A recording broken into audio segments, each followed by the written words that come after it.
everyone, and welcome. I'm Sir Oscar Lariat. What the fuck? From Stratford-upon-Green-Sleeves, and I'm here today to bring you an installment of a new podcast called Wash Your Goddamn Hands, People, Jesus. I'm joined by Rocky Hardy. Welcome. Welcome. Oh god, what's happening? Yeah, that's me. What up? Yes. And also joined by Tegan Somerset. It says here that you're from Ohio. Yep. Well, Ohio to you, good madam. I'm faced with a choice. I could go in two directions. Well, I hope that in either direction that you wash your goddamn hands. Oh, absolutely, always. And I have hand sanitizer in my bag. Yes. Well, I know that some of you may have tuned in anticipating a different podcast, one which is about video games, popular culture, and the life experiences of three wayfarers gathered together. But I've been called in due to the fact that people do not wash their goddamn hands, and they cough straight up in each other's business. Disgusting. You know, we got somebody at work who, literally coughs all day, and I don't know what's up, but I can just hear them, down the hall going, all day. I know. It hurts my soul. That's disgusting. And I just get to listen to them cough all day. Did you know that amongst American consumers, what's called purchase intent for Corona beer is down 38%? Well, that's okay. Corona's not a good beer. Well, and that be that as it may, Miss Somerset, the thing that I find troubling is that means that there are fools and madmen who believe that the thing that will stop the COVID virus is not drinking Mexican beer. And I say unto them, were you kicked by an ox? No, they were just born in America. Oh no. I mean... Tragic. I'm just gonna throw all the shade. Well, thank you for listening to Wash Your Goddamn Hands, People, Jesus. I am Sir Oscar Lariat from Stratford-on-Green-Sleeves. And we're brought to you by little tins of Weetabix for when you want breakfast, but you really want to mostly eat something toasted and bland. Little tins of Weetabix. See you next time. There's a pandemic. Ta-ta! Hey, wait a minute. Weetabix are okay. Weetabix are actually okay. Wait a minute. Guys, I had to cede a few minutes to, I had, this note of, an official pandemic podcast. It had the Queen's, stamp on it, right? Yeah. Yeah, that happens sometimes. Sorry, that's my bad. All right. That's my familial connections coming in. There was the Somersets. Oh, my goodness. There was this guy, he came to my house, he had a fucking monocle. Yep. Mm-hmm. Yeah, that sounds right. Yeah, and I was like, all right, you could have a few minutes, Jesus. And then he just evaporated back to England, right? Yeah. Said his name was Sir Oscar Lariat? Yup. What the fuck is this? Oh, you know. We're not putting him on payroll. We've already got too many people on payroll. Well, he just came in. He's, from the area over by Wooten Bassett, Sorry. I'm sorry. Next time I'll make sure he comes over to my place. Oh, God. It's just because I put you down as showrunner. I'm sorry, Brian. What the fuck is Stratford-on-Green-Sleeves? It's over by Wooten Bassett. Oh, God. It's an area. All right. It's real. It's legit. It's the most legit. Oh, my God. Rocky, are you dead of coronavirus? Yes. Nah, dude. Coronavirus isn't gonna kill me. First of all, I'm gonna live forever. All right, just keep that in mind. And second of all, apparently coronavirus is really only killing old people, which super sucks. Cause I love old people. Old people are fucking great. You gotta protect them and cherish them. Protect your old people, everyone. Well, it's also killing, people with compromised immune systems and the already sick. Also that. Yes. Yes. Yeah. True. Yeah. I can't wait to die from coronavirus. I'm looking forward to it. Okay. Me and my asthmatic ass getting an Oh, upper respiratory Lord. infection that has no cure. That sounds about right. Yeah. That sounds great. I can't wait. Also, apparently, there have been some dogs that have been diagnosed with coronavirus now. Okay, So, then we're gonna find a cure. that's it. It's going. Okay, It's going hard. if the coronavirus is coming for dogs, we'll have a cure in a week. That's just it. Because that's what America cares about. Yeah, it's coming for you and your pets. And, the fact that it's coming for your pets is the thing that's going to get it cured. Mm-hmm, absolutely. It's the paws of the old who cares? Not my dog, not Petunia. Not my dog. Not Holly. Holly's such a good dog. I'm watching my mom's dog while they're on vacation. Maybe we'll actually get a cure pretty quickly since we know that it's affecting canines. Oh my god.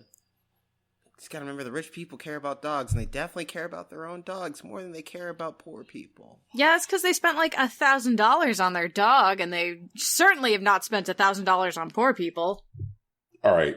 You guys know that, Facebook is a trash fire, right? I mean, Absolutely. yeah, that's why I only go on Saturdays.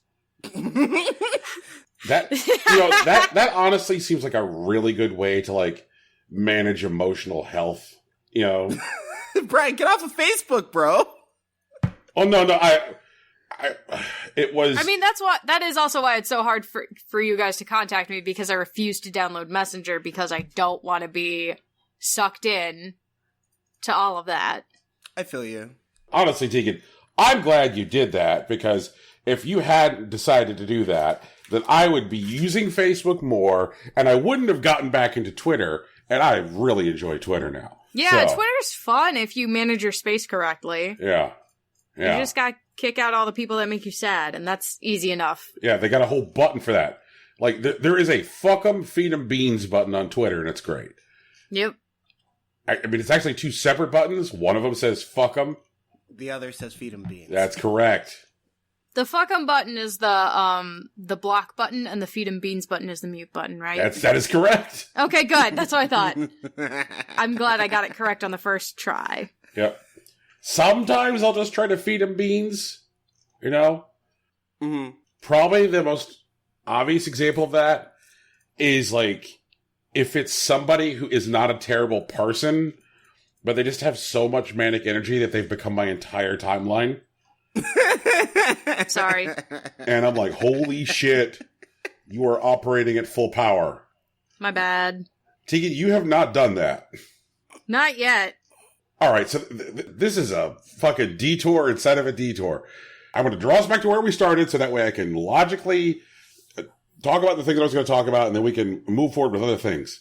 So, we were talking about how the heartless nature of people who have money and the way that, they relate to the rest of the world and how it's fucking awful. And in the past, I have mentioned how Facebook is a bad place and how a thing that happens on Facebook is that people post memes that are bad that feature fucking minions. Yep. Sure. There's a whole demographic that does that. Yes. So, there was a thing I saw on Facebook. I'm not going to say it was posted by the woman who runs the homeowners association for my neighborhood, but it might have been. I'm not going to put the beam in the show doc. Brian, I swear to God. Brian, I think at this point you got, we're sharing these show docs. You have to sharing share these the show docs. meme. You gotta share the meme. It's important. Look. Mm-hmm. If people want to find this hellfire, they can get it themselves. I'm going to... Rocky. Uh-huh. I'm not saying this was posted by the woman who runs my homeowners association, but it might But you have been. did literally just say it was posted by the woman who runs your homeowners association. Those were words that came out of your mouth. Look. Yeah, we Okay. don't care about who posted it. We just want to see the ugly minion meme. Okay. Right. So here's what it said on it. says it's still an existing meme somewhere. Present day, yeah. Okay. They should put old people in prisons. 3 square meals a day. Television with all the channels. A library. A gym to work out on. And lights out at 9 p.m. They should put criminals in old folks' homes. Cold food served twice a day. Have to go to bed at 7 p.m. And care professionals, and it's in quotes, who don't care about you. And there's the minion in the fucking corner, and it says, share if you agree. What I'm ready to fight, Brian. I'm prepared to go to war. And it's just one of those fucking things that I'm like, and when you guys talk about like the people who like don't care about a goddamn pandemic until their fucking Nipsey might catch it at the dog park. Yeah, yep. Mm-hmm. All right, you see how I got back? Yeah, same energy, and that person sucks. Yeah, if you're out there, fuck off. Brian, you gotta move. Brian, you gotta move. Tika, they're everywhere. Here's what we do. No, here's what we do. I know, I have the solution. I have the perfect solution. We move into the Atari Hotel. Fuck. It's the best plan. Oh my god, that is some Hotel California shit right there. We can sit on a throne of video games in the lobby and determine whether or not guests can stay. I would, like, walk up to people in the lobby of the Atari Hotel and ask them if they've played some really weird shit on the Atari. Like, hey, have you played Tax Avoiders? Yeah, what's your high score on Tax Avoiders? They'd be like, what are you talking about? I'm like, Atari Classic Tax Avoiders. They're like, what are you talking about? Like, that couldn't possibly be a video game. Look, man, video games used to be openly weird. Fucking tax avoiders. God. You know what? I think it's fair to say that video games got back to being openly weird. You think? You know what? I am a horrible goose, and I'm thrilled. Yeah, I think that was what I was thinking. Like, here's a video game where you are a bad surgeon. You have difficulty holding things, and you will likely kill this man. Because you are an intentionally bad surgeon. You are an octopus pretending to be a man. So video games eventually got back to being intentionally weird. But, like, they once upon a time, they were already there. Like, there was, like, a dark period where video games were like, I don't know, you're both mega and a man. Come on. Here's the thing. You are both a robot living outside of the machine and a robot fighting inside the machine. Yeah. Here's the thing. You're a badass bounty hunter and you're a woman. True. And you don't find out you're a woman until the end of the game. So here's the thing. Here's the thing that I'm literally going to do right now. And I will regret this later. Uh-huh. I am signing up right now to be an Atari Hotel member. Tegan? I'm doing it. I'm gonna do it. Fucking stop. When the Atari Hotel opens in Phoenix, I'm gonna fly to Phoenix, and I'm gonna stay in the Atari Hotel, and we're gonna do a thing. We're gonna film it. It's gonna be ridiculous. I honestly feel like us being ejected from the Atari Hotel is... If there is a natural climax to this show... It's us getting kicked out of the fucking Atari Hotel and talking about how that happened? Yeah, maybe, Yep. man. Like, fuck. Oh, my God. I mean, that's some, like, end of St. Elsewhere kid with a snow globe shit right there. Like, That's like... and then they got kicked out of the Atari Hotel. Right? At this point, I feel like I've talked about how we have to stay at the Atari Hotel so much that, like, I have to be the one to do it. It's now my bit. It's my burden to carry. I have to stay at the Atari Hotel. Oh my god, okay. Alright, fine. I can't do anything.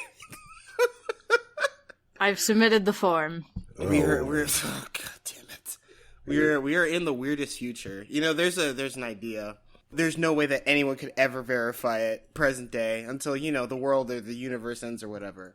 But the idea that, like, when weird shit happens, it's not because, like, it's some failure of, like, the universe, but instead it's, like, bending itself to continue to exist. So for some reason, Tegan choosing to be an Atari Hotel member is just, like, part of the universe trying to sustain itself. I don't know why that helps. I don't know if it will, but I have to assume it does, because otherwise it probably wouldn't have happened.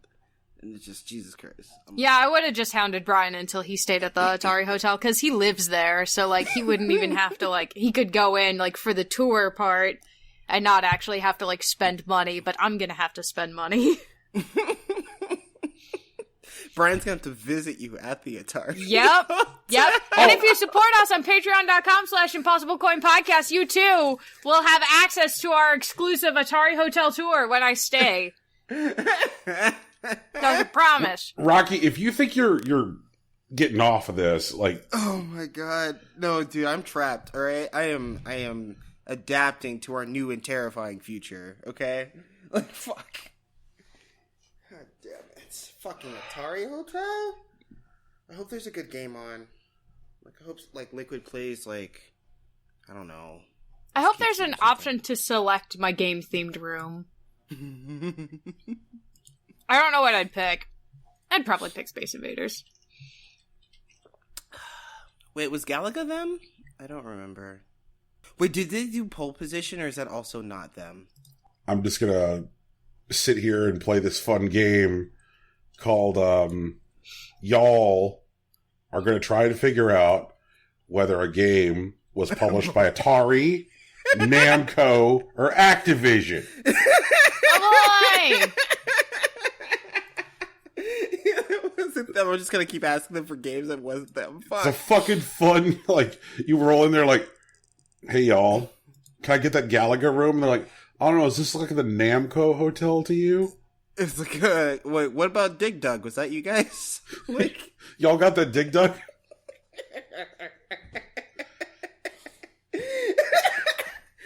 Oh fuck, I might actually do that. I'm gonna record it where I just like name the wrong games. Can I get the tax avoiders room? No, but they're gonna have a tax avoidance room. It's gonna be like next to the boiler or whatever. It's in the basement or some bullshit. God damn it. Oh man. Yep. Sounds great. So y'all, Pokemon Day was this week. I'm still not entirely sure what Pokemon Day is. I guess Pokemon Company just decides they own a day and no one stopped them. Because they've been doing it for a while. But whatever. But they did some stuff. I have a question. Yes, Brian? Alright, you know how, like, May the 4th is Star Wars Day? Yes. And you're like, May the 4th? And they're like, yo, get it, May the 4th be with you. Right. And you're like, oh, okay, fine, fuck off, that's terrible. And then, like, March 10th is Mario Day, because, you know, Mar 10, it's Mario Day. Mm-hmm. Right. Is there something that makes Pokemon Day make sense? 227? Yeah. Not off the top of my head, I really don't know. Okay, alright, cool. Proceed. Right. They released a new and powerful raid in Pokemon Sword and Shield where you get to fight Mewtwo. You can't catch Mewtwo, because Mewtwo's busted. And it's busted in the raid, too. It's, like, really fucking strong. It's, like, level 100. It's EV trained so that it's really good at, like, special attacks and speed. It has normal raid mechanics, which you can do, like, multiple turns on its own. It has 5-star, like, Gigantamax health, which is, like, the most health that you could possibly put on a Pokemon. And it's already fucking Mewtwo. And then it has 6 moves instead of 4. It's some real shit. But with 4 people that are prepared, that, like, set themselves up, it's a really good fight. Like, I suggest anyone that is interested and that has Pokemon at that level to go for it. It'll be around for, like, into early March. They ran a survey through Google where you could pick your favorite Pokemon. And then this past week on Pokemon Day, the 27th, they released the top 10 Pokemon. The video is available on YouTube if you want to watch it. Number 1 Pokemon is Greninja because, you know, the anime rules over most of it, right? Charizard made the top 5, which is still really good. Pikachu did not make the top 10, and I am elated. Good. Let's fucking go. Excellent news, though, is that Mimikyu made top 3. And for people who don't know, who aren't really familiar with Pokemon, I'm pretty sure you know what Pikachu looks like. There is a Pokemon named Mimikyu, which is a ghost fairy type Pokemon that just wants to be loved. The Pokemon, the species as a whole, basically fashioned itself a disguise that kind of looks like Pikachu because they know that people love Pikachu. And they hoped that people would love this Pokemon if it pretended to be Pikachu and it's too afraid to show its real form, which is, like, obviously terrifying. Because it's a horror monster. Yeah. It just wants to be loved. Love him. And, like, people apparently resonated with that, which I'm really happy about. Made top 3, and Pikachu didn't even make the list. So shout outs to fucking Mimikyu. What up? We made it. God bless. You did it. Good job. People like you more. And it's great. Some of my favorites didn't make it, which is whatever, because, like, you know, I don't like the popular Pokemon. I try to win with my favorites. But shout outs to Arcanine and Bulbasaur. You know I always love you. And Manectric. Manectric is actually really dope. Also, they announced a new mythical Pokemon, which is not quite a legendary, because legendaries are usually tied to stories. The mythical Pokemon are just crazy strong, and they usually have limited releases. Oh, God. Anyways, there's a new mythical that was announced. Zarude, which is a dark grass type Pokemon with Leaf Guard. So, like, that's all we really know about it. It looks like a very angry, like, grass monkey. Unlike the final evolution of... Oh, no. Can't remember it. Grookey? There we go. Rillaboom. Rillaboom. Okay. Rillaboom! So, like, Rillaboom is, like, a dread-headed, excited drummer. But, this one's just also a monkey, but it's, like, really, like, just... not lanky. Like, animated manic, maybe? Yeah. Yeah. So, it's crazy. It's going on a fucking Pokemon Day. So, like, Pokemon Company's busy putting out stuff.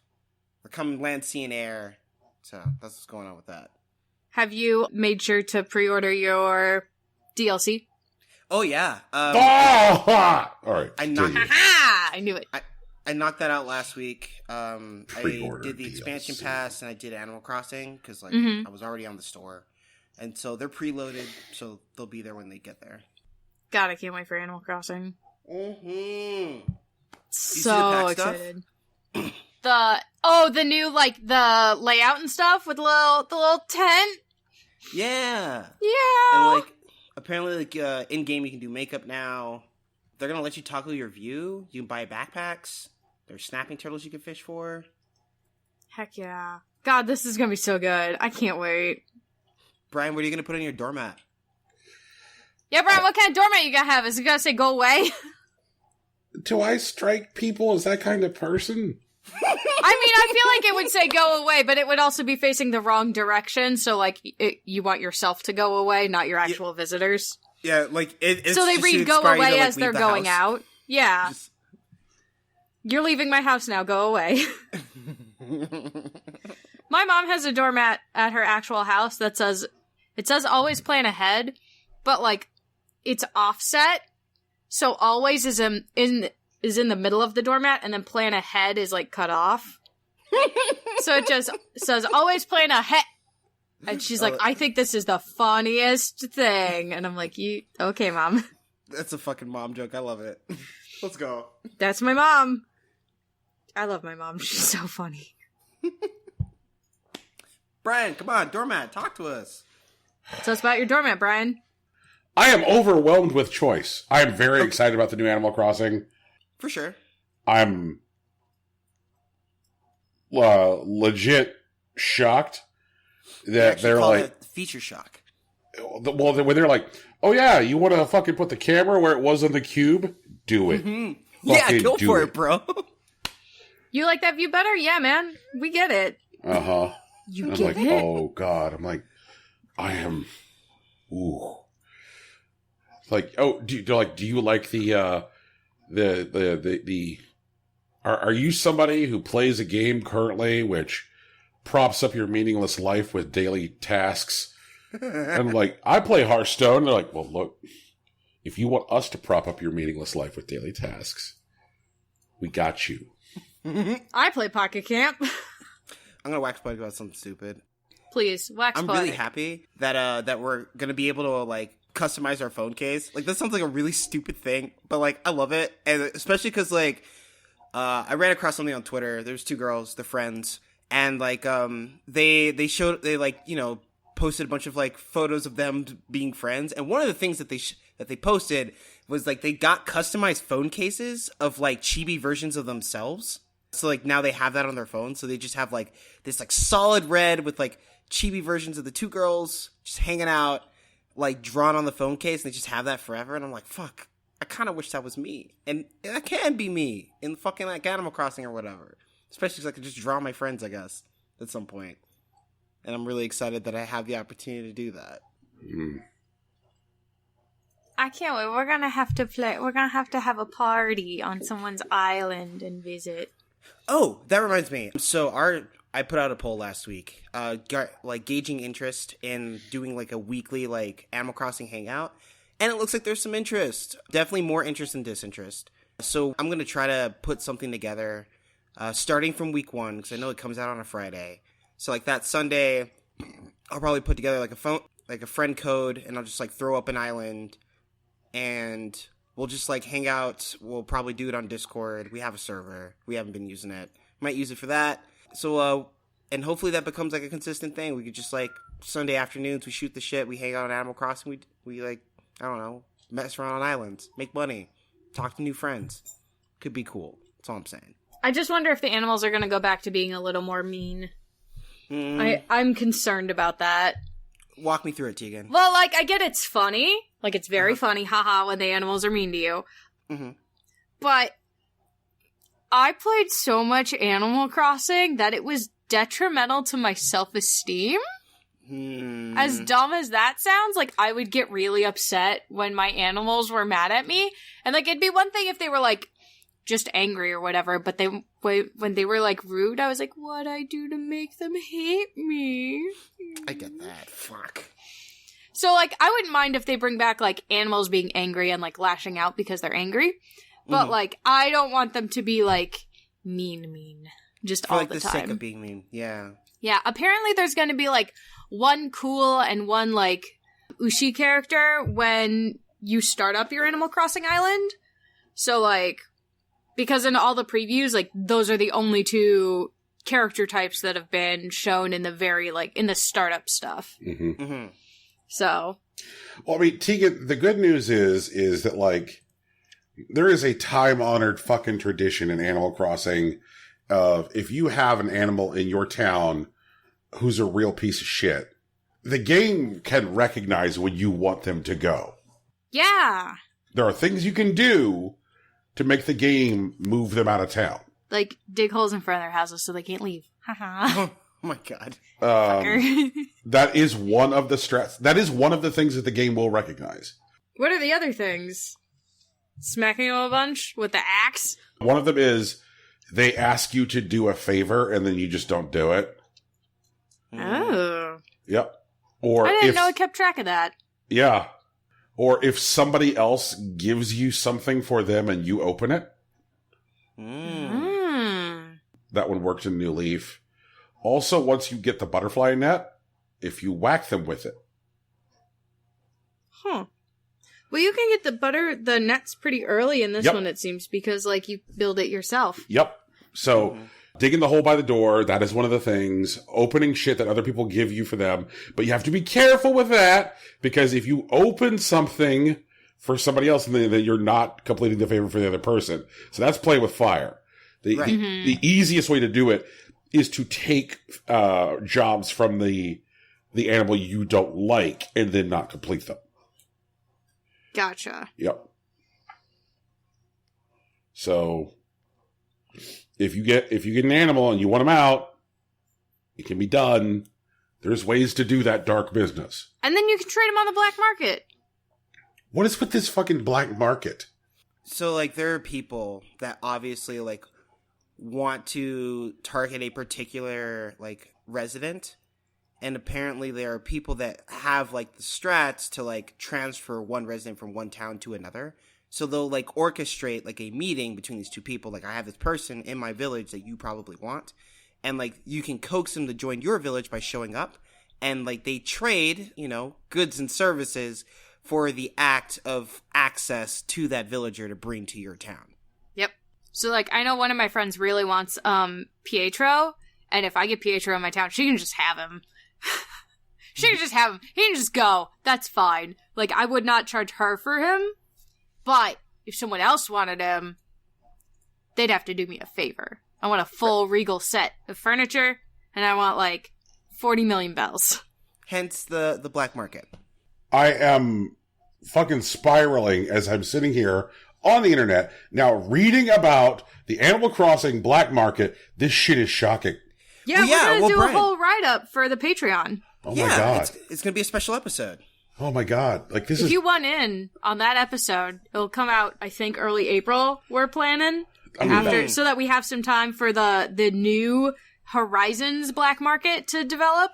Right. And then we'll be on it, so. Wow, yeah. Like, if you go to patreon.com/Impossible Coin Podcast, you can fucking, like, this is going to be like a Vice.com documentary. Jesus. Yeah, we're working on it. This is dark business. It's good business, though. It is the business. Oh, man. God. Speaking of Animal Crossing, though, It is now spring in Pocket Camp. Yay! How is that going, Teeks? Everything's green again, and it looks lovely. And literally the day they changed it to spring in Pocket Camp, it dropped down to 19 degrees, and we got bad wind chill, and, like, it snowed a bunch. Oh, fuck. Sounds about right. That's springtime in Ohio. It's great. So I'm cold and miserable, but I'm enjoying the nice spring weather in my video game. That's a fucking mood, Teeks. There's a flower event going on. I'm planting a bunch of tulips for Leaf, the sloth. You know, it's a great time. Having fun. I fucks with it. I'm ready. I'm so ready. The Animal Crossing Switch comes out on the 13th. Mm-hmm. I will be posting photos of that on our Tumblr. Mm-hmm. Because I am getting that. And then I'm trading in my original original V1 Switch for it. So it'll be sweet. It'll be cool. And then the following week, the game comes out, and I'm gonna be cosplaying with my friend. Assuming we're both not dead from coronavirus. Wash your hands. Wash your goddamn hands. Wash your fucking hands. Wash your fucking hands. Cover your mouth when you fucking cough and sneeze, you pieces of shit. Cough into your elbows. I'm sick of people, I swear to God. The next time I see someone cough into their hand, I'm swinging. No cap. Like, cough in your fucking elbow. Jesus Christ. I'm asthmatic. I don't do upper respiratory infections, like, not my bag. Please don't get me sick. I will be very upset. And then I'll just be live from Coronavirus HQ, where I am home quarantined for 14 days. Oh my God.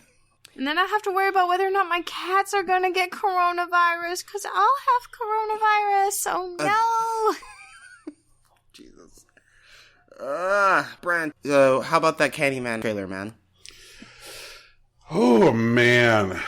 I am a huge, huge fan of the original Candyman picture. Like, it was remarkably forward-looking. Mm-hmm. While, like, also at the same time, like, having this feeling of, like, this very stately, dignified, like, it has the same feel as, like, say, like, Dracula or The Mummy, you know? Like, the Candyman is also this, like, weird, horrible, gothic romance, you know? Like, yeah, like, you know, like, Tony Todd with that, like, beautiful silky voice being like, be my victim. You're like, oh, Jesus fucking Christ. Like, this is all of the business. All of it.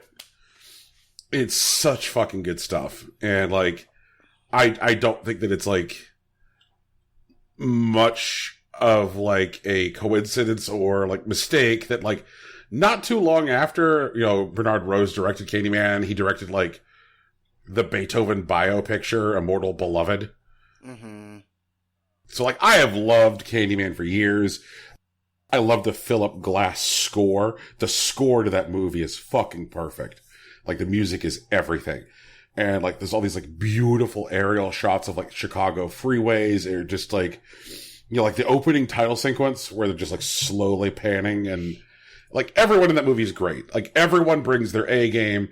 There is no one involved in that movie who does anything less than everything. And it, like, came out during the fucking LA riots. Like, that was a thing.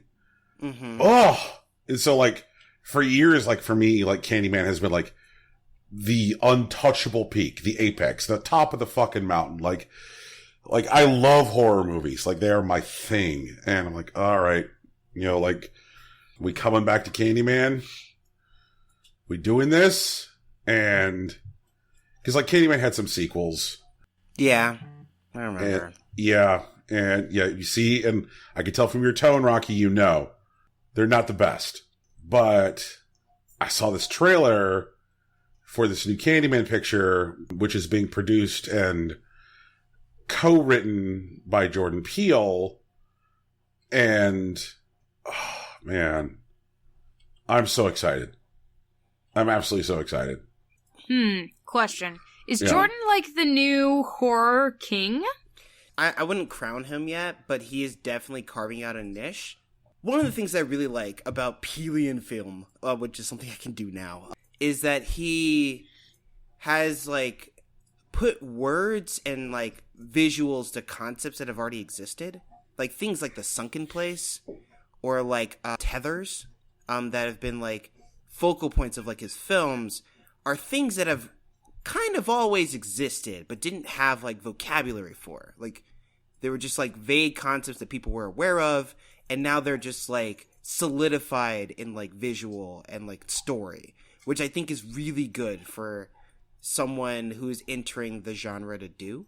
I don't think he's the best horror director right now. I think it's a competition between him and Ari Aster, the guy that made Hereditary / Midsommar. Yes, Ari Aster. It is Ari Aster? Is yes. that actually his name? Okay. Yeah. Yeah. Like, I think they're, like, fighting for it. There is no crowned king, but there's a fight going on, too. Well, the thing is that, like, all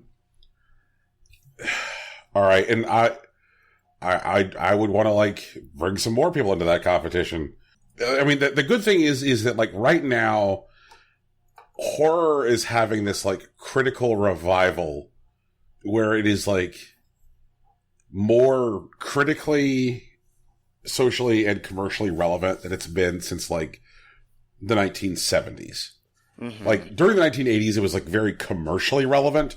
If you just wanted to, like, make a bunch of money, you'd make a horror movie. Yeah, but, like, there was this, like, boom in the 70s where, like, horror movies made a bunch of money and were also, like, really good and vital. And that's where we are right now. Mm-hmm.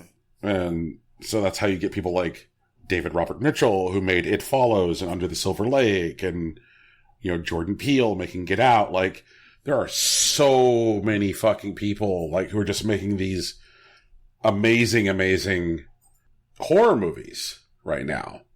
Like, one of my favorite movies of the last several years was The Witch.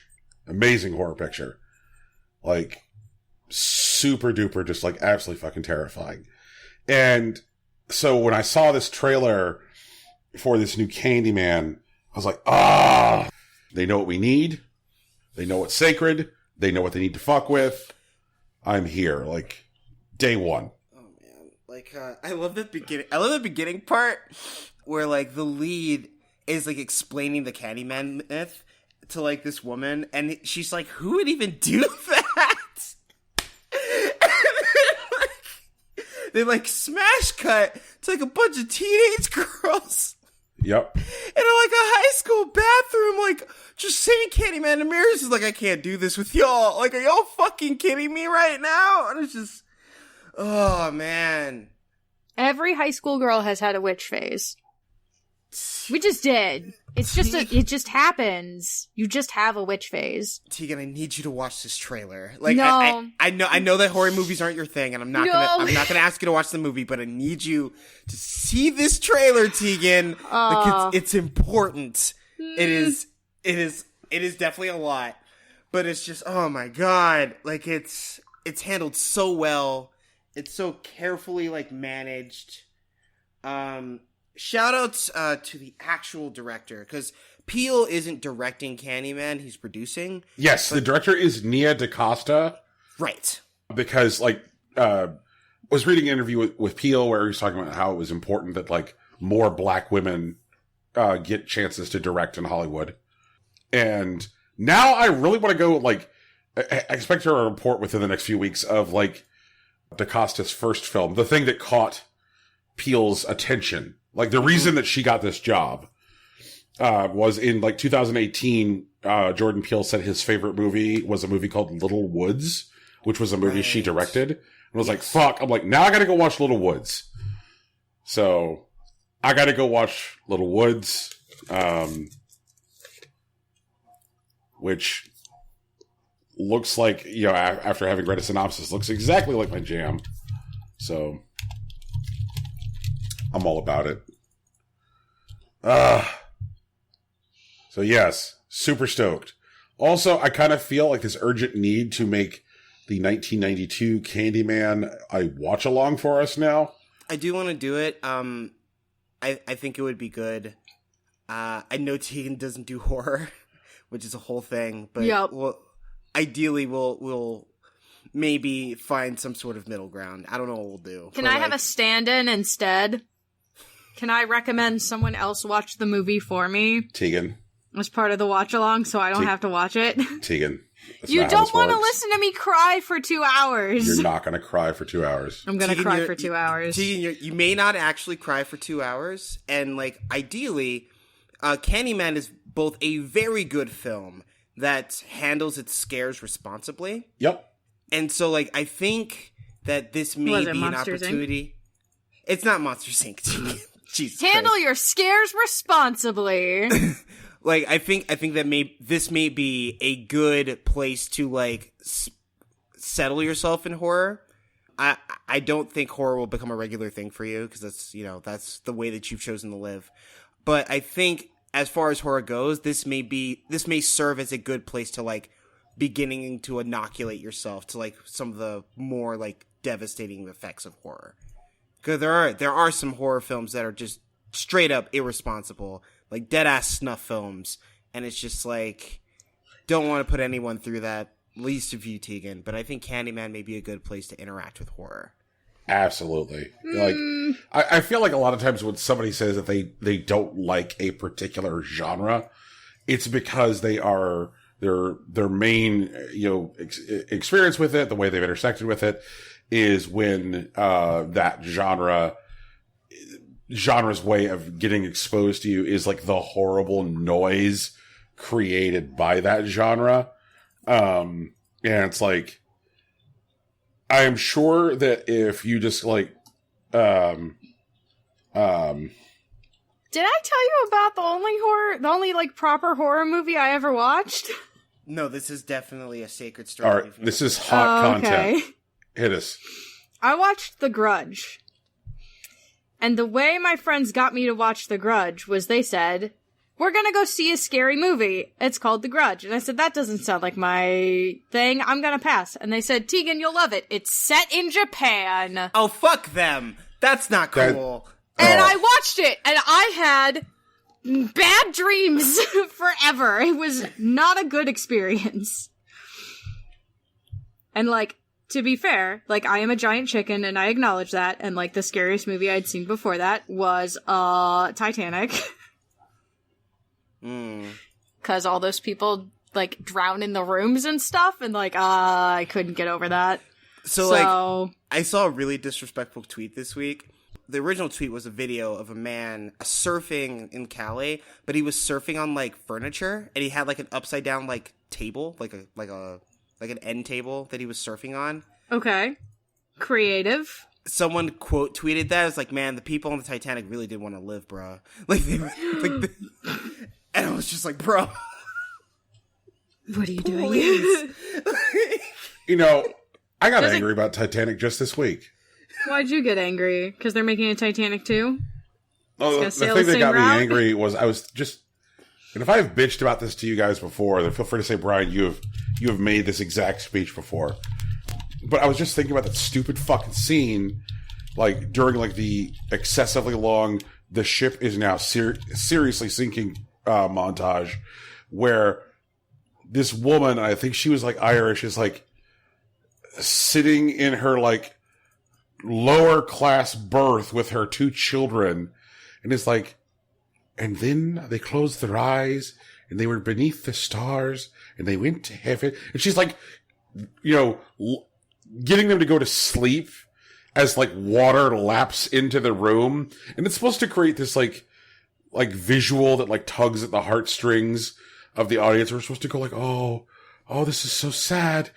She's trying to like get them to go to sleep because they're gonna fucking drown. And I'm like, hey, like, guess what, dipshit? Like, they're gonna wake up. Like, you don't, right? You don't like, Fuck. you don't drown in your sleep like that. Like, so you know what? Like, good job making it worse, Mom. Like this whole scene is bad. Fuck this movie. Like, I just wish that movie was just fucking 3 hours of Billy Zane running around the boat with a revolver. You know, let me see that movie. In fact, sure. I'm recasting the whole movie right now. All right, I'm pulling up the fucking Wikipedia entry on Titanic. We're redoing the movie. We're fixing Titanic. Okay. Can we make it so the boat doesn't sink? First of all, the boat doesn't sink. Yay! Okay. Okay, I what's wanna the watch movie this about movie now. then? Okay, all They right. do the thing right. They listen to the fucking radio when they're like, hey, there's a bunch of fucking icebergs. All right. The title of our movie is now Titanic, whoa, there's an iceberg. Nice. Is it Okay. a comedy, like fucking Airplane? Like, what are we doing? No. Yeah! We still need serious drama, and that is part of why Billy Zane still plays Cal Hockley, arrogant and snobbish 30-year-old heir to a steel fortune who spent part of the movie running around with a fucking revolver, but not nearly enough. But we're no longer casting Leonardo DiCaprio because I don't think he brings the right energy to our Titanic. Our version of Titanic. Whoa, there's an iceberg. So instead, Titanic 2, this isn't a love story. no, this isn't a sequel. This is a reimagining. This is a reboot. And I see. Okay. I mean, you know what? Maybe it's a sequel too. Maybe it's a C-boot. So we're casting.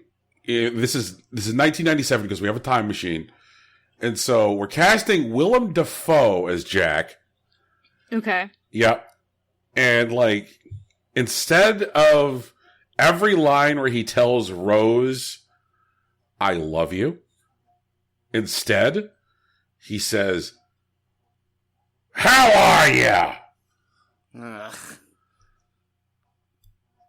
Rock, you object. I don't have an objection. I'm just expressing disgust. Okay. Is it still a love story?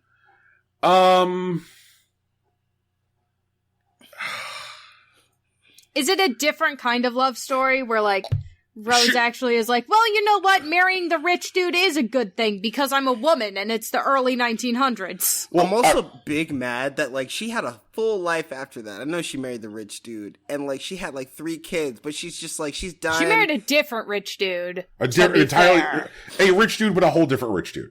Yep. Oh, God. Yeah. But like she gets to heaven or whatever, and like her whole thing is just Jack, and like what her kids, her life, the whole 40 years after that, just fuck it, I guess.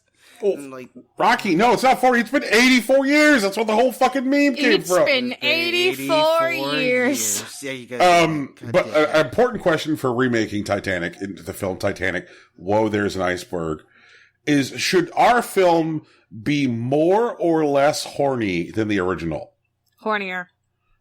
You see, and I was hesitant to say it, and I wanted to hear another voice, And I think you're right. It's gotta because, be hornier. like, you know, like, you watch the original one, and you get the fucking scene in the car where he's drawing her, and then they, like, fuck in the car, but because it is a respectable PG-13 movie where they want to sink a fucking boat for an hour and a half, like, you know, they don't bring that fucking heat. They don't heat the meat. And I tell you what, like, you get just a little bit of naked Kate Winslet, and like, I do believe you're blushing, Mr. Big Artiste. It's like, this is what we're doing. This is what we're doing. Oh, we got to sink the fucking boat now. Mama's got to talk to the drowning boys. Fuck off. No, we're going full horny, and like Willem Dafoe, he's just like, how are you? I think that also every time they show the heart of the ocean, you know, the pendant, every time they do it in our movie, for some reason it gets bigger and nobody ever addresses it on screen. Yeah, Oh it's just giant. It's giant, and by the end of the movie, it's like an absolute monster. You're just like, how did she hide that thing for 84 years? Right. So, like, when there's the scene where she, like, fucking, which will make less sense in ours, because in our movie, the thing doesn't, like, crash into the iceberg. So at the end of the movie, like, when she, like, throws it overboard, she actively needs a wheelbarrow to get it to the fucking, like, you know, edge of the ship. She's standing there, like, she's like, yep. And then she's like, she dies from, like, exerting herself, hurling this giant rock in the ocean, and then dies. And her family's just like, how the hell? What? That could pay for college. What's wrong with you? That could pay for everyone's college. What are you doing? Also, like, Bill Paxton, because again, we have a time machine. It's still Bill Paxton. Only now, for some reason, he's just his character from Twister. So he's like, where are the tornadoes? And they're like, look, this is a whole different movie.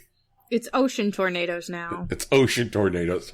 You see, and there's our sequel. Tegan, you are thinking outside the fucking box. After our original reboot is a huge hit, Titanic, Whoa, There's an Iceberg, our sequel is then Titanic, ocean tornadoes. And people will love it. And then, like, at the small text at the bottom of the poster will say, no, not hurricanes. Yes. Yes. I agree with this. Okay. Guys, patreon.com/Impossible Coin Podcast. Get this movie made. First, we have to invent time travel. Ocean tornadoes, no, not hurricanes. I mean, Rocky's gonna live forever, so we can do it. Yeah, Rocky's already done it. Look at that. It's true. It's gotta come back and bring it back. I gotta go back to the past. You gotta remember. Remember who you are, Rocky. I forget a lot of stuff, Tegan. Jesus Christ. So... I would like to fucking talk about how I'm not going to Las Vegas. Okay, go for it. I'm not going to Las Vegas. I thought you didn't like Las Vegas. No, Brian loves Las Vegas. Why? Why do I love Las Vegas? You can blow all your Poke Dollars at the fucking game corner. You don't need to go to Las Vegas for that. They closed the game corner, Tegan. What? It's gone.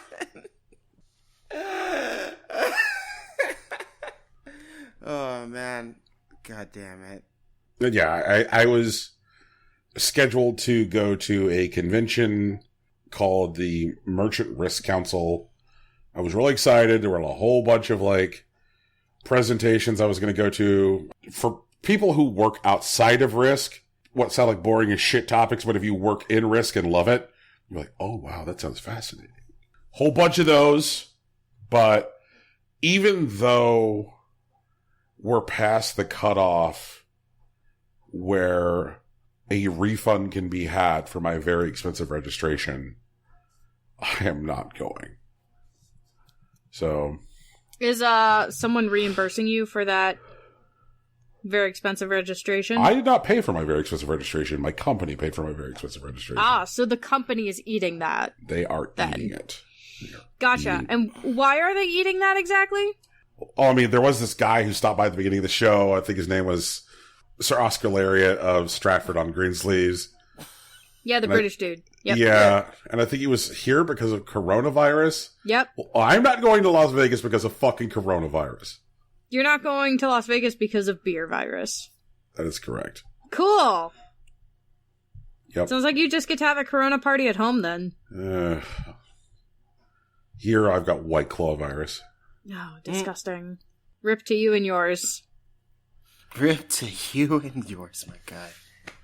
So, yeah, why don't we talk about the news? Alright. Let's talk about it then. What up? Because we don't have news music anymore. Wait, that's right. Guys, we have a Patreon. It's, patreon.com/Impossible Coin Podcast. Hopefully one day we'll move back to Impossible Coin, which is our right. Considering we have that, it's ours. But currently we are at patreon.com/Impossible Coin Podcast. I have a question. Yes, Yep. Brian? I want to get hard fucked on this every week until I move it. Yes, absolutely. Understand this. No, you're gonna get soft fucked, because we're doing it, but in a very loving manner. No, I am not fucking Brian gently on this one. He deserves, like... Oh, no, when I talk about it, I'm fucking you gently, but... Apparently, Rocky's going all in. I'm going all in, alright? It's not gonna Balls go away. deep. Balls deep indeed. Okay, but yeah, we have a Patreon where you can get access to our show notes and specialized content, rants on things like the Zelda timeline and the Animal Crossing Black Market. Also, we have specialized watch-alongs on various films, in addition to other content that relates to anime and wrestling. And you can support us for as little as $5 a month. And, you can escalate your tier to get more and more content from us, including Tegan and Brian's feet pics. I believe at the, what is it, No, $105 tier? I explicitly said no feet pics for me because I said I was weird about my feet. Okay, that's right. Brian has a foot thing. It's fine. Like, we'll work on him, guys. If you really want to have Brian's feet pics, we will figure that out. It'll be like $500. No, you will not figure that out. It'll be like $500, and Brian, you can keep all of it. Oh, fuck, no. $500 is not getting feet pics. How about $1,000? No, God damn it. We're going What to is so find hard to Brian's understand? feet pick number. But the important thing, guys, for everyone to remember, is that we have a Patreon to bring more content to people like you. And it's at patreon.com/Impossible Coin. You can support us for as little as $5 a month. And after that, the sky's the limit. You can advertise on our show, get exclusive content, and, share more time with us. And the great news is that a day that we had scheduled for creating some of that additional content was going to be tricky because of my return from Las Vegas, but good for you listeners at home because I'm fucked, you come out a winner. Yay! Oh, man. Okay, so, Hard fucked Brian, for you got you. first story. Let's see what it's about. Oh, yep. Okay, this checks out. What's it about, Brian? GDC has been postponed. Oh, no. What? Guess why? Why? Is there something wrong with the building? What if I told you coronavirus? Wow! That makes more sense. Yeah. So, GDC has been air quotes postponed after Sony, Microsoft, Epic, Unity, Activision Blizzard, Amazon, Facebook all pulled out of the show. Why is everybody so scared of coronavirus? Because thinking we're all going to fucking die. I can't wait to die. Send me to the coronavirus land. That's a lie. Wash your goddamn hands. Wash your hands, everyone! Please stay tuned for the exciting conclusion to our trilogy, Titanic, now it's the coronavirus. Oh no, that's the Diamond Princess, that cruise ship from Japan. Titanic, the Diamond Princess, it's that cruise ship from Japan, now it's the coronavirus. Now it's full of coronavirus. Yeah, that's the whole problem. Yep. Not to be confused with our Mad Men-themed fighting game, Going Ham Diamond DX Edition. Yes, you're right. Correct. Yep. We have lots of thumbs and lots of pies and asses. But we wash our hands, and we don't put the ass thumbs in the pies. Yeah. We don't do that. Yep. Never Wash the it. twain shall cross. So GDC was supposed to be held when I was supposed to be in Vegas. Rip. Now when's it gonna be? Oh, and now it is going to be, air quotes, sometime this summer. Oh.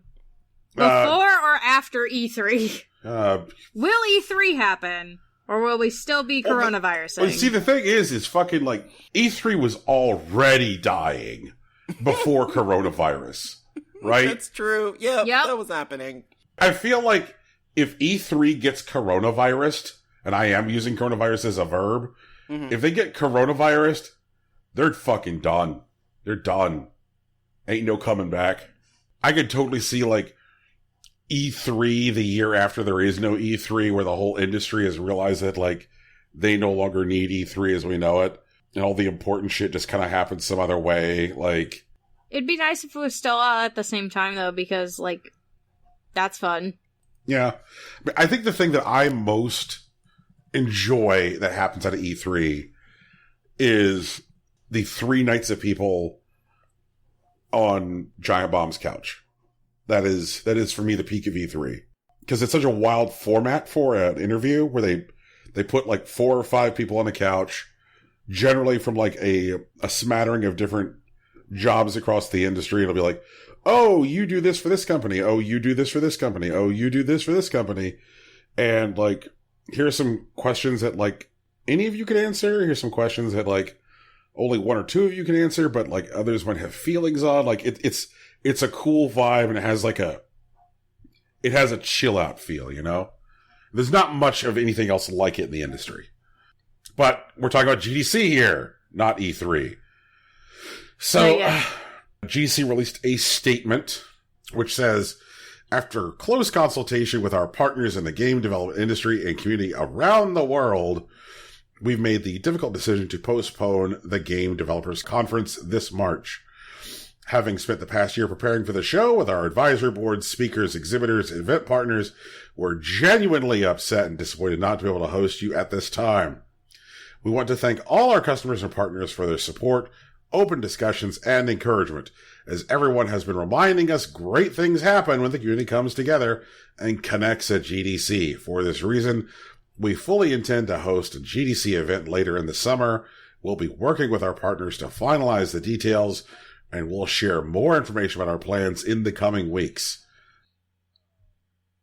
There will be full refunds for badges, and if somebody still makes their GDC presentation, they'll be put online at the GDC YouTube channel for free, and then go to the GDC Vault. So, yeah. Fucking coronavirus. Thanks, coronavirus. I mean, GDC definitely canceled, but to be fair, almost everyone else canceled before that. Like, I think the exhaustive list that we had was EA, Microsoft, Unity, Epic, Activision, and Hideo Kojima, who was gonna do a talk to tell us how he fucking made Death Stranding. It was all gone. Like, pretty much everyone canceled. They were forced to cancel because no one was gonna be there. I guess it was gonna be like Google and Indies, I guess. Christ. Maybe Apple. Yeah, I don't know. Apple wasn't gonna be there, so who knows? Well, that's depressing. Tegan, what you got? More depressing news! So, Plague Inc. You know, okay, so, like, Plague Inc. Was like, hey, China, don't use us to model the fucking coronavirus, because, like, we do a lot of research, but we cannot guarantee, like, this isn't the best way to prep for it. Well, now, Plague Inc. has been banned from the Chinese Play stores. Because it has, apparently, quote-unquote, illegal content in it. Nindemic Creations put out a statement that said, we have some very sad news to share with our China-based players. We've just been informed that Plague Inc., quote, includes illegal content that is illegal in China as determined by the Cyberspace Administration of China, end quote, and has been removed from the China App Store. This situation is completely out of our control. It is not clear to us if this removal is linked to the ongoing coronavirus outbreak that China is facing. However, Plague Inc.'s educational importance has been repeatedly recognized by organizations like the CDC, and we are currently working with major global health organizations to determine how we can best support their efforts to contain and control COVID-19. They also went on to say they were devastated for their Chinese players, adding the game encourages players to think and learn more about serious public health issues. And a bunch of players are upset, obviously, saying they were downloading the game as a way to cope with fears surrounding the virus, which is, like, still specifically a thing that Plague Inc. asked you not to do. But now that Tencent is in the game, you know, with their coronavirus tracker game, ARG game, like, it's not looking that great. It's not sounding that great. Oof. I want to talk a bit about the Cyberspace Administration of China. Yeah? What? Like, yeah! You know, the Cyberspace Administration of China. They have to administer cyberspace. That's what's going on in fucking China. I don't know what government entity I hate more right now, which is like either the Cyberspace Administration of China or like the United States Space Force. Like, what the fuck? Like, what's going on right now? Space Force. Oh man, like I can't prove it because I to be fair, I don't pay that much attention to Chinese politics. But like, if someone legitimately told me that they just like made a Cyberspace Administration of China like overnight and they told them you got to deal with this Plague Inc. shit, and they did this, I would believe it. And like god damn it, like what the fuck, guys? I feel like most people would also believe you. You know, yeah. Turns out the newly formed Cyberspace Administration of China has determined that Plague Inc. contains illegal content and has been removed from China's cyberspace. It also turns out, in a stunning turn of events, that it's run by Tencent Gaming or something. Oh my god. Yup. Heck. Oh god, I hate this. I hate this more than the coronavirus. And the coronavirus is literally killing people. I still hate this more. Jesus Christ. A bold statement. Specifically, China is not protecting its people by banning this game from the Chinese App Store. This is definitely another move to solidify control, to chill discourse, and keep the people from talking to each other about what's going on around them. And maybe if China has a plan, it'll be easier for them to implement their plan without this quote-unquote distraction. But if they don't, and they are not actually in control of the situation, pretending they have control by flexing on their public like this is bullshit. And rant. What? You think the Chinese government may not have it on control and is lying to their populace? What? Oh, man. Brian, talk your shit, man.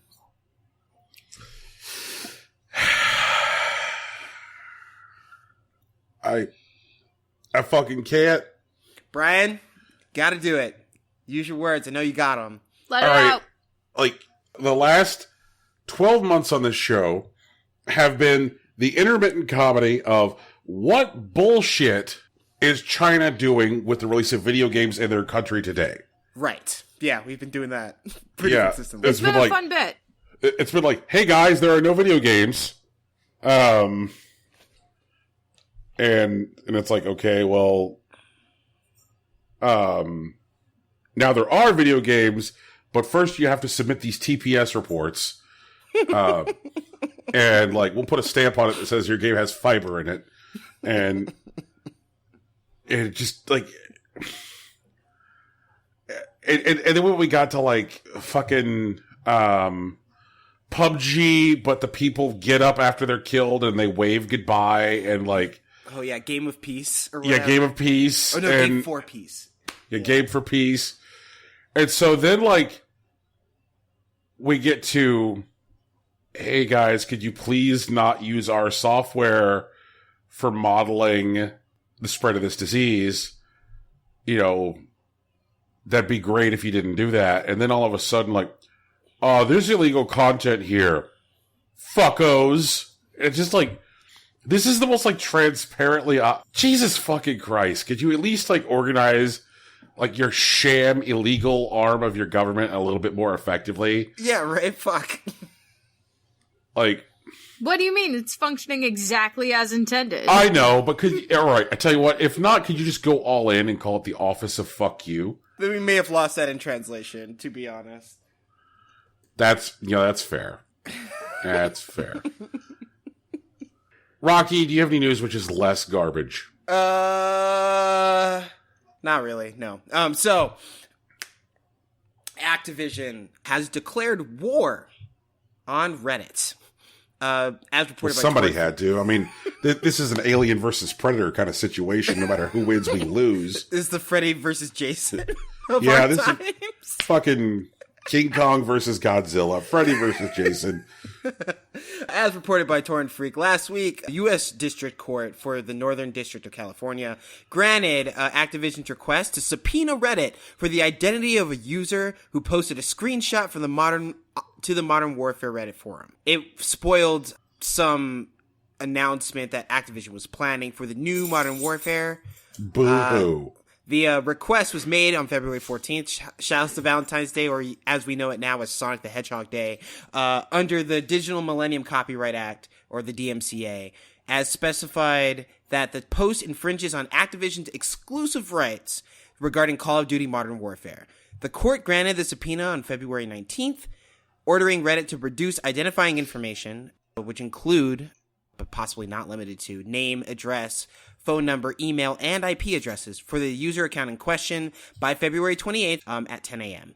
Torn Freak notes that a YouTube video purportedly of the Warzone mode, which is their new battle royale, was taken down due to a copyright claim. Earlier this month, Video Game Chronicle posted a number of details apparently from a upcoming battle royale mode in Modern Warfare that were revealed by data mining and players who were able to glitch their way into the new content from the mode after a recent update to the game. So, we got one of the biggest video game publishers on the planet targeting essentially a social media site to identify someone. So, these people are probably going to run back to 4chan. Things are probably going to get worse, but that's where we're at. That's what's going on right now. The fools. Don't let them run back to 4chan. Seriously, what? Activision has a right to protect their IP. Sure, I totally get it. But what is Activision going to get when they fire this person? What benefit will they confer by identifying this person and, quote unquote, possibly making an example of them? It's literally going to make the internet worse. Major publicly traded corporations blaming the underperformance of sales of their video games on marketing leaks are like white dudes who are bad at sex who come up with sex excuses. I hate sex excuses. Yeah, they're like, I just had a lot of pasta and I'm really tired. It was cold. And I just, and I was tired. Get after it. Here comes fucking Activision being like, I just had a bunch of pasta and someone leaked some screenshots of my fucking Battle Royale mode. Fuck off. There are things, but there's not much that gets my dander up more than, video games publishers treating their fucking marketing calendar as some kind of, sacred document. Oh, and then on May the 8th, we reveal that there's parachutes. It's oh, yeah, that'll change the fucking game. People are going to be oh, God, there's parachutes. I am bowled over by the fact that there are parachutes in your game. This changes all of my money spending plans. Fucking idiots. I just, it's so weird to, look at the way other entertainment industries work as far as transparency goes on their announced projects versus the video game industry. The video game industry seems to prize secrecy above all else as like a mechanic to drive customer engagement. And like, meanwhile, Warner Brothers is out here like, hey guys, we cast Robert Pattinson as the fucking Batman, and we did a 60-second screen test of him in the new Batsuit. We just put the screen test up on YouTube. Why don't you go take your hard wieners over there? We did not have a lot of pasta. You know, and like, the way film and comics and music work, like, music, if something is announced in music, you'll have like full transparency, like what studio they're recording in, whatever. Like, the only difference is if like an album is a total surprise drop.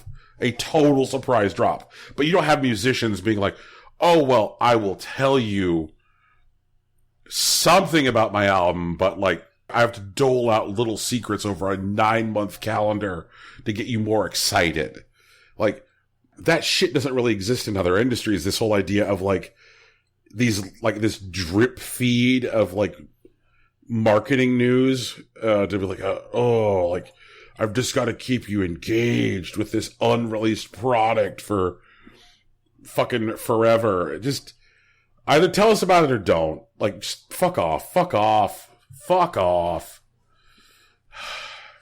Guys, how do you feel? You got one more fuck off in there, Brian? Fuck off! There it is. I don't know how I feel about marketing leaks. I do think there are times, like especially with like the Pokemon ones, which didn't affect my purchasing decision, but definitely affect a bunch of people. And they get really loud on the internet about things like this, and it's just stuff that happens. Like, I still think it affected Sword and Shield. Sword and Shield isn't a commercial failure by any measurement, to be honest.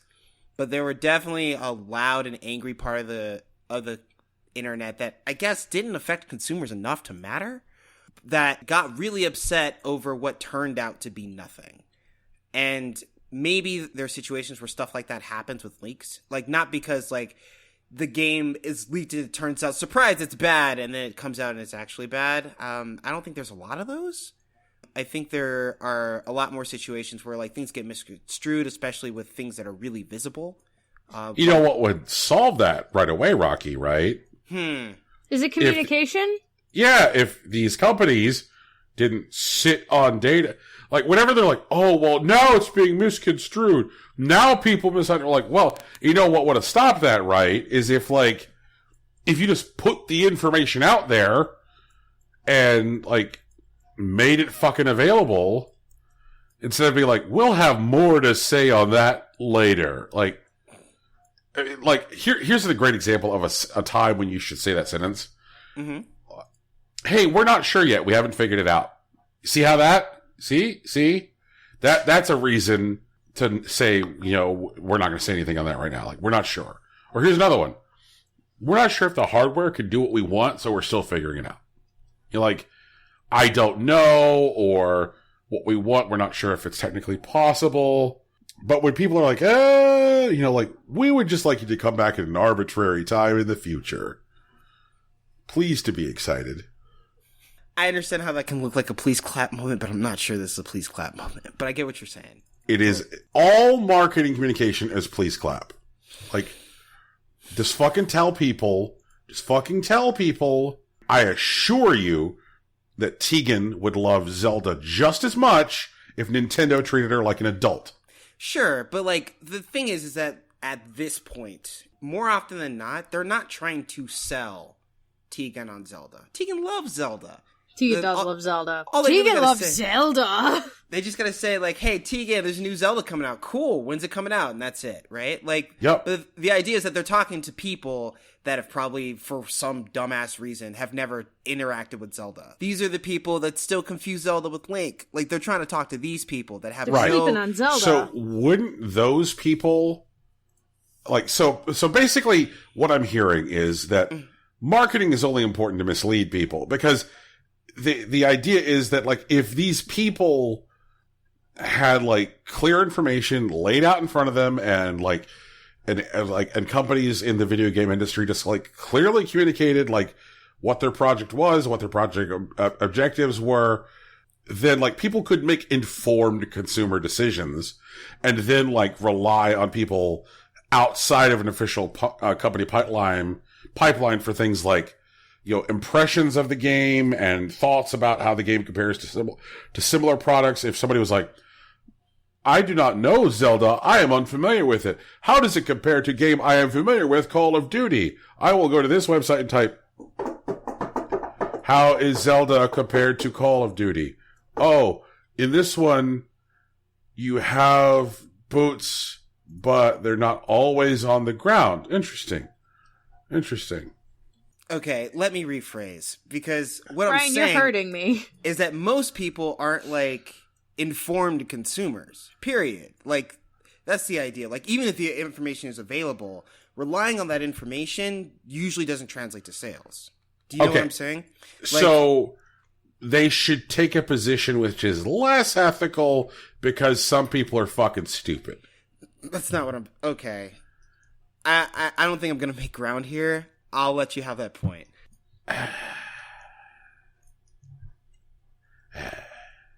Would anybody like to transition from talking about the possible death of all of us, the possible death of GDC, the obvious death of E3, the total death of Reddit at the hands of a subpoena, to the inevitable and oncoming death of GameStop? I can't wait. Go for it.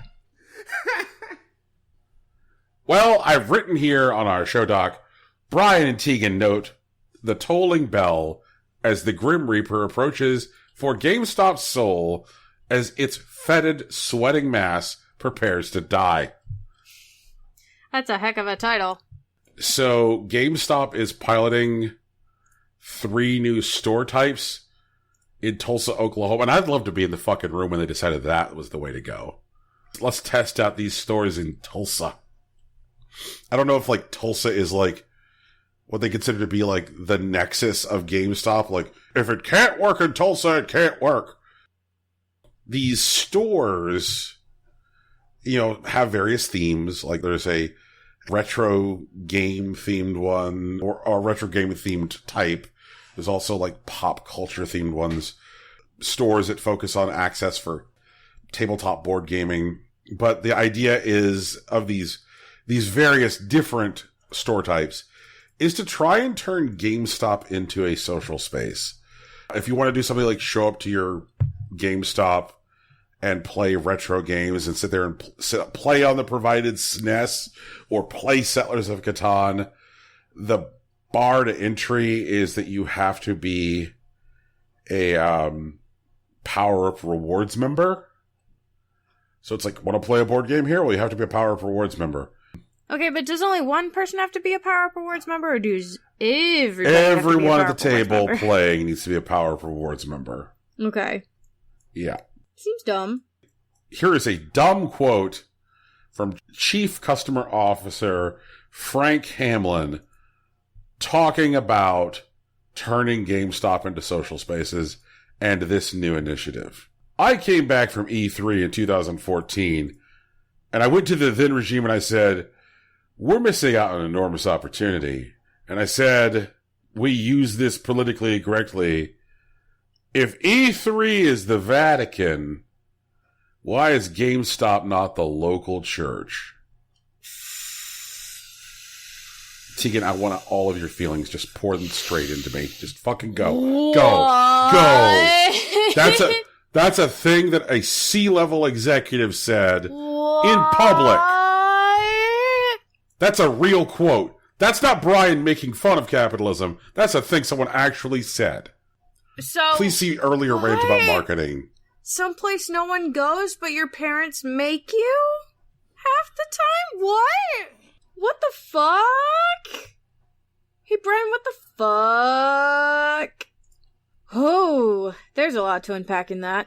God, I hope that plays on a GameStop TV somewhere in the middle of the fucking night. You know, one of the things that they do in Captain Marvel, in order to establish that the motion picture takes place in the 1990s, is that Captain Marvel falls into a fucking Blockbuster video. Okay. It's like, Okay. whoa, check it out.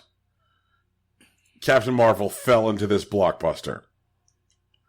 And you sit there and you go, whoa, look at this relic of the past. Look at this company completely unprepared for the future that would come for it. Holy shit. And I'm just sitting here trying to figure out, in what time period will movies that feature GameStops take place? This decade. Absolutely. No way around it. I have a question. If Frank Hamlin, Mr. Hamlin, is interested in making GameStop the local church, what is the gamer benediction? What hymns will be played in GameStop that will become sacred to gamers everywhere? What sacred text will be held in every GameStop? I can't do this. The Konami code will be above where those 3 marketing boards are behind the cash registers. I want to know what they're gonna do. I hope they use like mosaics. I think that's what they're called, right? Like the stained glass windows. Like I wanna see those in GameStops. I want to see a fresca. I want to see a big portrait with like A champagne fresco? I don't know, fucking Naked Mario. No, like Naked Mario, like doing the like God gives intelligence to man. Like I want that shit. I want a stained glass window. I want 3 specific ones. I want Link, I want Master Chief, and I want Mega Man. Like on outside of like GameStops, and depending on the GameStop you get to, you get a different like stained glass window or some bullshit. Oh my god! Hell yeah! I want a painted ceiling. Hell yeah! I want a Sistine Chapel ass like fucking painting at the top of every GameStop. Oh god! This Support is just, like, the the arts. worst fucking idea. Like this is an idea. Oh my god! This is just like. This is how I know, like, people like this, like, Frank Hamlin does not have friends. Like, I swear, because, like, I feel like if, as far as I understand friendship, like, if I came up with an idea so catastrophically stupid and just sat there and said, hey, man, like, what if we made, like, GameStops, like, the local church if E3's the Vatican? And it's like, dude, what the fuck are you talking about? We'd be like, are you high? Like, bro. Are you trying to record this show high right now? Like, get the fuck out of here. Like, that's the dumbest shit I've ever heard in my life. And no one's told him that. No one. He said this in public, Brian? In front of cameras somehow? Like, there's no way. He's a C-level exec. No one's going to tell him his idea is bad. Yeah, just no one. Like, on the planet. Like, he only hires yes men around himself. Like, Jesus Christ. It's the only option. Like, I'm worried for Frank Hamlin. I hope he finds friends that he can share his confidence with and give him honest assessments of his dipshit ideas, that he can come back with something useful for the benefit of mankind. But until then, like, what the fuck, bro? Like, get out of here. Rocky, Tegan, I would ask that you bow your heads. Okay. I'll do it. I'll do it for you, Brian. Sure, man. ESA, who art in heaven, Oh my god. hallowed be your rule. Oh my god.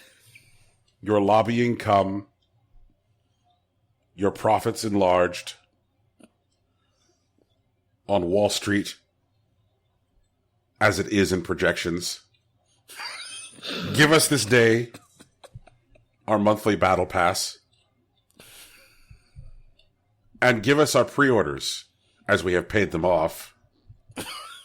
And do not bring us to the time of digital only, but rescue us from Funko. Oh my god. Please rescue GameStop from Funko. For the kingdom and the power to the players. Yours forever. Amen. Amen. Amen. What the fuck? I need to take a shower. Man. I need to boil myself in acid. Oh my god. Oh god, can we... Okay, so, like, we can leave this behind. I think we're done with that. But Tegan, what's the next story? You know. So, in other news of C-level executives who are huge idiots. Oh no. Remember when Oh, no. when Elon Musk I fucking knew it! Remember when he put video games in his Teslas and then was like, oh, maybe that was a bad idea and took them out? I do remember that, yeah. Yeah, remember 2 years ago when an Apple employee died in his Tesla after it hit a concrete barrier? Yep. He was playing video games on his phone during the crash. Okay, okay, I'm back. I'm fine. I'm cool.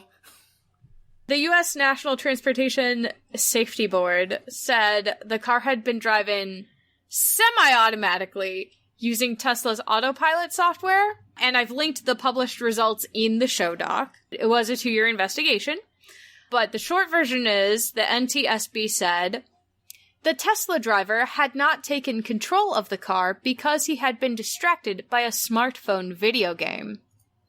Tesla's collision avoidance system was, quote-unquote, not designed to detect the crash, meaning the barrier. And Tesla's autopilot system did not provide an effective means of monitoring the driver's engagement. So it didn't recognize the concrete barrier. It doesn't have a way, or didn't have a way at least at the time, to make sure the driver was actually still paying attention to the car while it was engaged in autopilot. And then Tesla was like, yeah, let's put video games in our cars. It's got autopilot feature, that'll be fine. It's fine. Stupid. I mean, this guy fucking died because he's a dipshit. That's still... Yeah. It's still there. But Tesla is actively empowering dipshits, and Tesla's about to be worth $1 trillion, apparently. Like, that is coming up. And okay, it's because dipshits like, keep giving him money. For sure. And to be fair, if my car has an autopilot feature, I feel like that means I shouldn't have to drive the car. Because it should be automatically driving. That's what autopilot is. Right. Like, the heck? Rude. I hope Tesla gets sued over this. And I hope that Elon Musk, a.k.a. the patron saint of dipshits, burns for this. But he probably won't. He has enough money to duck this. Nah, I think he's still gonna go to hell. Oh, true. I mean, at that point, he's still gonna burn, just like we won't get to see it. No, we might get to see it. Maybe we'll be next door. That's important to me. I need the ability to see it. I need to see Elon Musk burn to continue to believe in things that are good and right in this world. It's really important. Gotta find a way to do that. I will reorient to my life. I don't know what I'll have to do, but I'll figure it out. So what's going to happen, Rocky, is when we die and we finally pass our tests to get into the good place, like the first thing I'm going to fucking ask is Elon Musk still taking his test? Oh, it's been 84 years. It's been 84 years? He's still taking the test? Still telling Grimes that she should change her name? I'm still mad about that. God damn it. Dump him in the fucking ocean. He just like the heart of the ocean. In fact, all right, we have to revise our movie. Mm-hmm. At the end of the film, instead of taking the wheelbarrow up to the edge of the boat and dumping a massively oversized jewel into the sea, she's gonna dump Elon Musk. I'm with it. Oh, I'm down. Okay, yep. Yeah, so guys, Titanic, whoa, there's an iceberg. Now playing the part of the jewelry, Elon Musk. Congrats to him. Oh my god. How are you? Man, he's really already gunning for dumb as shit again, but he can't win. Can't win. I don't know. He just won. I feel like if he wants to make a case for back-to-back, if he wants to make a case for ass-to-ass, I'll hear it. Okay, speaking of ass-to-ass, so EA, the first ass, Permaban a player, who's the other ass. He's just, the ass-to-ass has been decoupled. EA decides that there is a person that is so toxic and so terrible, they can't play their games anymore.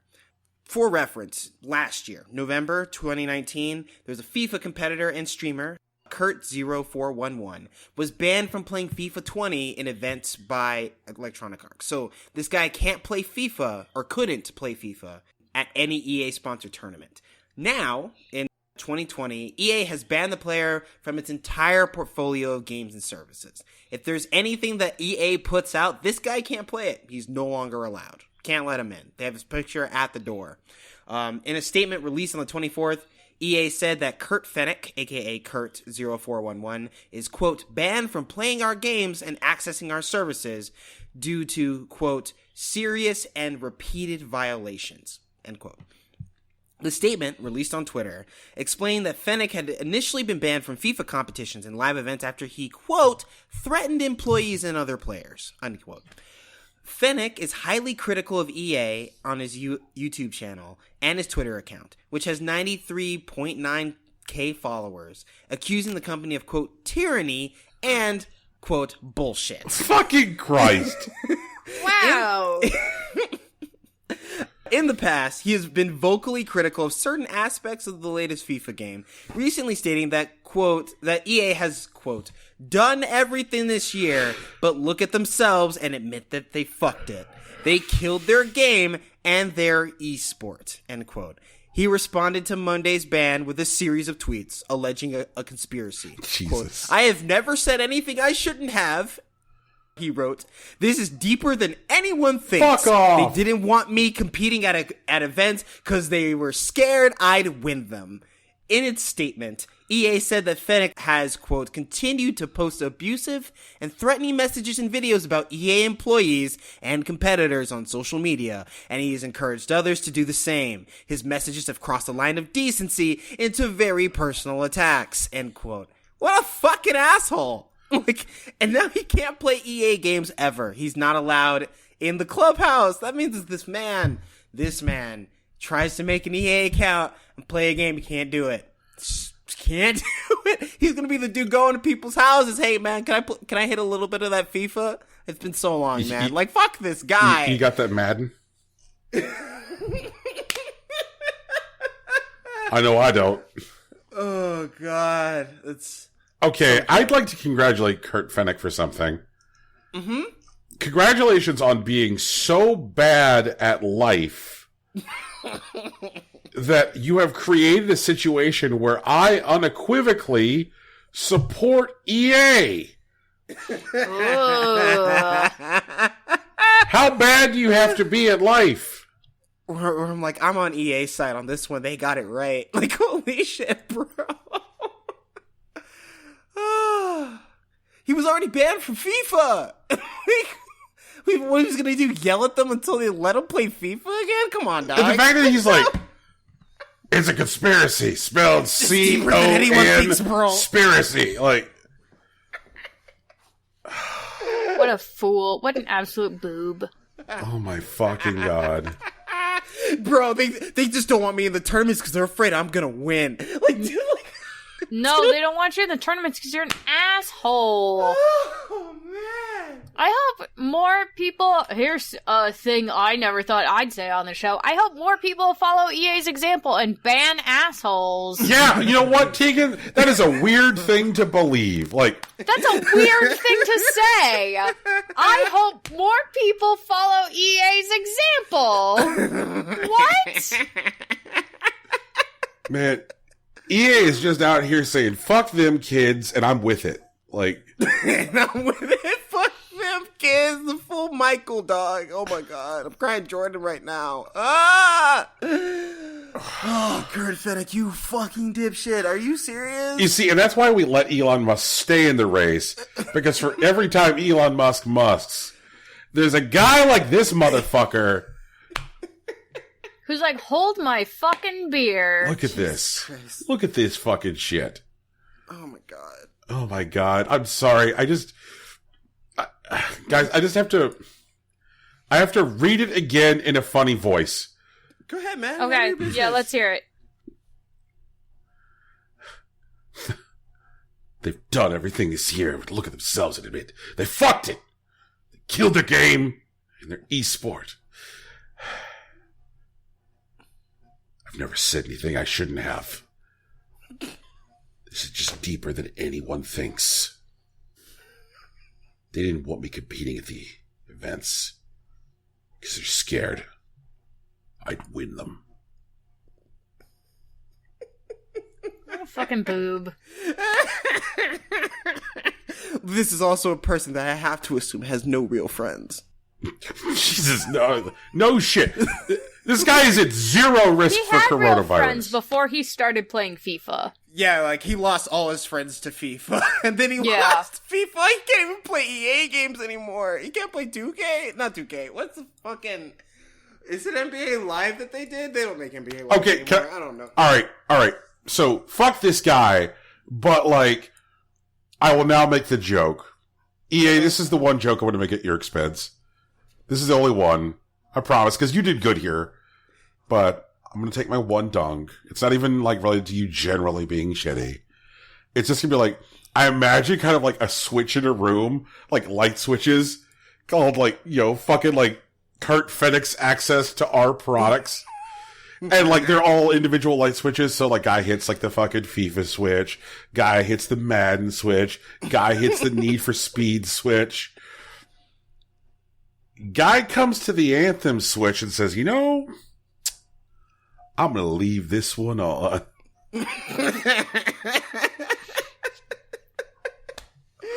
Oh, man. You can play Anthem. Somehow somebody's gonna give him access. I know it, and we're gonna have a whole Anish Kapoor situation. True. I can feel it. It feels like Anish Kapoor is showing up. Like, it's like, you know what, Kurt? You take down the Christmas lights in Anthem. Oh, fuck. Man. Alright. Well, I guess kill everything with fire if coronavirus doesn't get it first. Hey, I wanted to call out something going on Steam right now. Mm-hmm. Is it the spring sale? No. It's No. actually kind of a cool thing. Again, which is not something that you might necessarily say, like, what a cool thing on Steam? A cool thing on Isn't this Steam? where Brian usually dunks on Steam for like 15 to 20 minutes? No, yes, but today that's not what I'm doing. There's a thing. Are we still gonna... Wait. Are we still gonna dunk on Steam later? Or is this in place of the dunk on you know Steam? what? I will leave it to the jury. You guys can decide whether calling them out as like doing this cool thing is worth it. Because I feel like this kind of dovetails our story about Jeff Keighley from last week. Okay. Where Keighley was talking about how he wanted EA to find more ways to like, not EA, the ESA to like digitally engage global audience and let the larger world, experience E3. Mm-hmm. So there is a thing on Steam right now, which is called Keep Up with the Latest from PAX. And so if you go to store.steampower.com/sale/PAX, then what's happening is that like various games, which are, not yet released, that are being shown on the PAX show floor, like on this splash page, you'll see like which one of those games are currently being live broadcast from the PAX show floor. That's pretty cool. Yeah, you'll see like a button that says live, and you can just click on it and like watch footage of the game. And these games all have fucking demos during the duration of the time that PAX is going on.